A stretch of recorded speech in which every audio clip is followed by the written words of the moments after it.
तर यांची आज 135वी जयंती आहे आणि त्या निमित्तानं ज्या ठिकाणी डॉक्टर बाबासाहेब आंबेडकर दादरच्या राजगृह या ठिकाणी राहत होते त्याच ठिकाणावर आहे. आपण या ठिकाणी बघणार आहोत की डॉक्टर बाबासाहेब आंबेडकर ज्या घरात राहत होते त्याच घरामध्ये आज काय परिस्थिती आहे, कशा प्रकारे तिथे त्यांचं जे साहित्य आहे ते आपण दाखवण्याचा प्रयत्न करतो आहे. या ठिकाणी विविध प्रकारचं साहित्य, जसं घराला घर असताना जे काही साहित्य लागत होतं, मग ते पाणी भरण्यासाठी हंडे असतील, जेवणाची भांडे असतील, हे सगळं काही आहे. ज्या माता रमाई वापरत होत्या ते सगळे भांडी जी आहेत ते या ठिकाणी असल्याचं पाहायला मिळतं आहे. आपल्यासोबत या सभागृहाची, राजगृहाची निगा राखणारे उमेश भाऊ आहेत. आपण त्यांच्याशी बोलूया. उमेशजी, तुमचं जय महाराष्ट्र न्यूज चॅनलमध्ये स्वागत आहे. या ठिकाणी तुम्ही गेले अनेक वर्षापासून खूप निगा राखताय, काळजी घेताय, येणाऱ्या जाणाऱ्यांना जे कोणी अतिथी असतील त्यांना दाखवताय. कशा प्रकारे हे सगळं आहे राजगृह, याची माहिती सांगा. जय भीम. मी उमेश कसबे, राजगृहाची सेवा करतो आहोत आणि गेले 15-16 वर्षापासून आपण हे बघत आहोत. हे राजगृह देखभाल करतोय. आपण हे जे पाहू शकतो, आपण म्हणजे कोणी गेस्ट आला आपल्याकडे बाबासाहेबांच्या त्या काळामध्ये कोणी, तर त्यावेळेस लावल्या त्यांनी जे चेअर्स आहेत त्या ॲज इट इज आहेत. केनिंगच्या चेअर्स आहेत त्या सगळ्या त्यावेळेस वापरले. तो पूर्ण मटेरियल वगैरे लाकडाचे मटेरियल जे आहेत ते बर्मा वूडचं मटेरियल आहे, त्यामुळे त्याला अजूनही जसंच तसं ते आहे. त्या बाजूला जो आपण जे बाजूला बुक सेल आहे तो राऊंडिंगवाला बुक्स आहे. तो आजही ते राऊंड कसं होतं बुक्स ते, त्यामुळे कुठल्याही प्रकारचं हे नाही, ते बेरिंग वगैरे नाही, पण ते छानपैकी आजही ते वर्कमध्ये आहे. ते म्हणजे जसं त्यावेळेस डॉक्टर बाबासाहेब आंबेडकर पुस्तकांचं ते रॅक होतं आणि जे हवं असेल त्यावेळेस सर्वच पुस्तकं न काढता फक्त गोल फिरवायचं आणि काढायचं, अशा प्रकारची ही गेस्ट रूम होती. म्हणजे थोडक्यात म्हणजे बैठक. भांडे वगैरे दिसत आहेत, याविषयी माहिती सांगा. माता रमाई आणि बाबासाहेब हे रमाईच्या काळातला खूप कष्ट केलेला रमाईचा संसार होता, पण कालांतराने मग माता रमाईने हळूहळू बाबासाहेबांनी हळूहळू त्यांचा जो संसार जे डेव्हलप केला, ह्या घरात आले त्याच्या अगोदर किंवा त्या दरम्यान त्यांनी जे भांडी वस्तू जे आहेत रमाईसाठी हळूहळू घेतलेली भांडी आहे आणि त्या संसारातली रमाईचा आणि बाबासाहेबचा संसार आहे. तुम्ही बघू शकता, एक वाटी आहे, चम्मच आहे, बेलन आहे, बेलना सहित त्यामध्ये आहे. आपण जसं ते जतन केलंय आणि जे धातूची भांडी दिसत आहेत ते. धातूची भांडी आहेत त्यामध्ये. आणि आजही म्हणजे माझ्याही घरचे असतील किंवा कोणाचेही कंटाळून आपण विकून टाकलेत, पण हे आजही तशीच आहेत. ओरिजिनल धातूच राहतो, याला काहीच होत नाहीये. खूप चांगला आणि गोल्डन टाईप दिसतं आपल्याला. आणि आज माणसं म्हणतात कॉपरमध्ये पाणी प्या, आणि आता कॉपरमध्ये मिळत नाही कॉपर. आपण जे आता जपून ठेवले. बाबासाहेब जेव्हा पहिल्यांदा घरी आले राजगृहामध्ये, तेव्हाच तो घेतलेला हा फोटो जो आहे माता रमाई आणि बाबासाहेबचा, हा ओरिजिनल फोटो. ओरिजिनल विदेशातून शिकून आले होते. बाबासाहेब जेव्हा पहिल्यांदा घरामध्ये आले, ह्या घरामध्ये 1934ला, तेव्हाच घरामध्ये काढलेला फॅमिली फोटो, त्यातला हा रमाई बाबासाहेबचा एकमेव फोटो. आणि ह्याच रमाई आपल्या जगप्रसिद्ध आपण जे रमाई बघतो फोटो, ते ह्यातलेच कॉप करून माणसाने रमाई काढले. फोटोमध्ये एक श्वान सुद्धा दिसतोय. तर टॉबी नाव आहे बाबासाहेब, अत्यंत जवळचा टॉबी नावाचं होतं. खूप त्यांचं प्रेम होतं डॉग ॲनिमल्स होती, त्यामध्ये आहे. त्यातले सगळे असे फोटोज वगैरे. इकडे अभ्यासाची खोली दिसते. त्यांची जो बिगेस्ट जी लायब्ररी आहे तो फर्स्ट फ्लोअरला होती.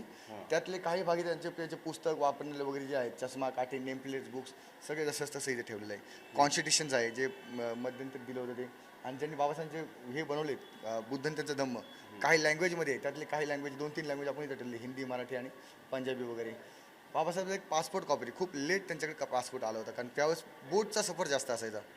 आणि त्या दरम्यानचा मिळालेला पासपोर्टची एक झेरॉक्स आपल्याकडे ओरिजिनल कॉपी टाईप, तर ती एक आपण फ्रेम करून लावलेली त्यावेळेस ती पासपोर्ट कॉपी.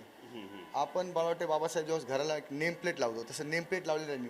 त्यांच्याकडे खूप साऱ्या डिग्री आहे, 20-25च्या डिग्री आहेत त्यांच्याकडे, पण त्यांनी काय लावायचे, आजही माझं विजिटिंग कार्ड असेल, काय असेल, माजी अध्यक्ष, माजी सरपंच, माझं काय असेल, पण बाबासाहेब लावायचं बार ॲट लॉ ओनली. जे यूज आहेत तेच लावले नाही. Doctor B.R. Ambedkar bar at law, म्हणजे वकिली करायची. वकिली कुठल्या बेसावर होते, बार ॲट लॉवरती, तर त्याने तेच लावले. बाकीचे डिग्री लावत बसले नाहीत. हे भरमसाठ बॉल, त्यांना देखावा कधी आवडला नाही बाबासाहेबाला. जो आहे तो आहे, त्यांनी ते केलेलं तो आहे. त्यातून प्रकार इथे भरपूर अशा हातकाठ्या दिसतात, त्या वेगवेगळ्या प्रकारच्या आहेत, एकच प्रकारची नाही आहेत. त्याविषयी काय माहिती. बाबासाहेबाला खूप आवड होती स्टँडर्ड लिव्हिंगची. त्या हिशोबाने बाबासाहेब जे वापरायचे ना कपडे वगैरे सगळ्या, आणि ते वॉकिंग स्टिक्स जे आहेत ते एकदम हाईटच्या प्रमाणे, वॉटच्या प्रमाणे एकदम सुंदर असे बाबासाहेब ते वापरायचे काट्या.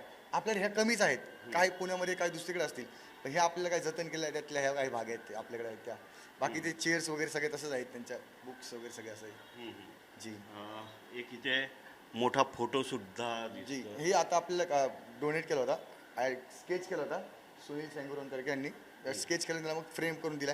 छान वाटलं बाबाचं ओरिजिनॅलिटी, मग आपण इथे एक ठेवलं होतं यामध्ये. हां, ते मुंबई अध्यक्ष, मुंबई बँकेचे उपाध्यक्ष आहेत, त्यांनी आपल्याला एक दिलं होतं, एक आठवण म्हणून भीमराव साहेबाला दिलं, मग आपण एक लावलं होतं छान असे फ्रेम अशी. जी बरं, 6 डिसेंबर असेल किंवा 14 एप्रिल असेल, मोठ्या प्रमाणात या ठिकाणी अनुयायी येतात, बाबासाहेबांना अभिवादन करतात. त्यांच्या सुरक्षेसाठी म्हणून काय काय इथे आहे व्यवस्था, त्याविषयी सांगा. सर्व प्रकारचे आहे. पोलीस प्रोटेक्शन आहे आपल्याकडे, आग विझवण्यासाठी फायरचे सगळे सिस्टम आहेत त्यांच्याकडे. सर्व प्रकारचे CCTV कॅमेरे आहेत आपल्याकडे सगळीकडे. आणि एक नव्हे तर 20-25 CCTV कॅमेरे लावलेत आपण. प्रत्येक अँगलने, कुठल्याही अँगलने कोणी सुटणार नाही ह्या प्रकारे आपण CCTV वगैरे कॅमेरे लावले. म्हणजे माणूस जर आला तर तो एक वस्तू जर आली तर आपल्या कुठून कुठे गेलं ते सगळं दिसतं. आणि त्या प्रकारे आपलं आहे नियोजन आपल्या इथे. ही जी वास्तू आहे किती मजली आहे, किती जुनी आहे, याविषयी माहिती सांगा. त्याचं मेंटेनन्स कसं केलं जाते, इथे काही विद्यार्थी सुद्धा असतात, त्याविषयी माहिती. बाबासाहेब असताना त्यांचं जे सिद्धार्थ कॉलेज आहे तिथे एक हॉस्टेल म्हणून होतं. हॉस्टेल काही कालांतराने ते मला वाटतं हातातून गेल्यानंतर त्यांना दुसरं हॉस्टेल बांधत होतं आंबेडकर कॉलेजला, सिद्धार्थ हॉस्टेल. पण तोपर्यंत मुलांची दुरावस्था होत होती म्हणून त्यांनी स्वतःच्या घराला हॉस्टेल म्हणून बनवलं. प्रत्येक रूममध्ये एका रूममध्ये 4 मुलं ठेवली आणि त्याप्रमाणे काही मुलांनी तिथं घरामध्ये एक्सचेंज केले होतं. त्या हा खालचा फ्लोअर ते वापरत होते. फर्स्ट फ्लोअर त्यांचं बिगेस्ट लायब्ररी होती, 50,000 बुकवाली, आणि बाकीच्या रूमवर त्यांचे हॉस्टेल्स होते. पण जसं सिद्धार्थ हॉस्टेल बनलं त्यांनी मग तिथं ती ट्रान्सफर करून घेतली. आणि हे 1933 पासून बाबासाहेब 34ला राहिले तेव्हापासून आजपर्यंत आंबेडकर कुटुंब वर राहतं. प्रकाशजी, भीमरावजी, आनंदरावजी, आज सर्व कुटुंब एक गठ्ठ्यावर राहतं, एक किचन, एक डायनिंग टेबलमध्ये. हा इतिहास आहे. आजही आम्ही भावाभावामध्ये जरी भाव नीट राहत नसेल, म्हणजे थोडे अडचण आहे, घर नाही, हे नाही, पण आज एक किचन, एक डायनिंग टेबल, आजही फॅमिली अजून मेंटेन राहते. ते खूप मोठी म्हणजे आश्चर्यचकित गोष्ट आहे की आंबेडकर कुटुंब आजही सगळं काही असेल तरी घरामध्ये एकत्रच आहे आणि एकत्रच खातं पितं मस्त राहतं. असं वेगवेगळ्या पक्षात असले किंवा काही स्वतःचे असेल, पक्ष काही असले असेल, तरी पक्ष काय मला माहिती नाही, काही असेल ना, कोणी काय म्हणत असेल, कोणी कशाबद्दल म्हणत असेल, पण मी जवळून बघितलेले आंबेडकर कुटुंब एक आहे आणि त्याला कोणी तोडू शकत नाही. ते एक फॅमिकॉल का जोडे मजबूत आहे, तुटेगा नाही, तसा प्रकार आहे तो. कारण ते आंबेडकर आहेत. आंबेडकर म्हणजे आंबेडकर आहेत. या घराला तुम्ही बघताय कडी कोण असेल ॲज इट इज आहे, तीच कडी त्यावेळेस लावली, तेच दरवाजा आहे. ह्याला आपण फक्त वॉल हे करतो, पॉलिश करतो त्याला, बाकी काय नाही. फ्लोरिंग पण तीच आहे, कुठल्याही प्रकारची चेंज नाही. म्हणजे बाबासाहेब जे करून गेले ना, जसं संविधान त्यांनी मजबूत बांधलं तसं त्यांचं घर पण त्यांनी मजबूत बांधले. हिलाव तुटेगा नाही आहे. तर आपण बघितलंय ज्या ठिकाणी डॉक्टर बाबासाहेब आंबेडकर हे राहायला होते, वास्तव्याला होते, ती सगळी ही वास्तू आहे. आणि ह्या वास्तूचं जतन जे आहे ते पूर्वीप्रमाणेच केल्याचं या ठिकाणी पाहायला मिळत आहे. आणि 14 एप्रिल असेल किंवा 6 डिसेंबर असेल, मोठ्या प्रमाणात या ठिकाणी अनुयायी जे आहेत ते अभिवादन करण्यासाठी येत असतात. व्हिडिओ जर्नलिस्ट राजेश शाह, मनोज कुलकर्णी, जय महाराष्ट्र न्यूज, मुंबई.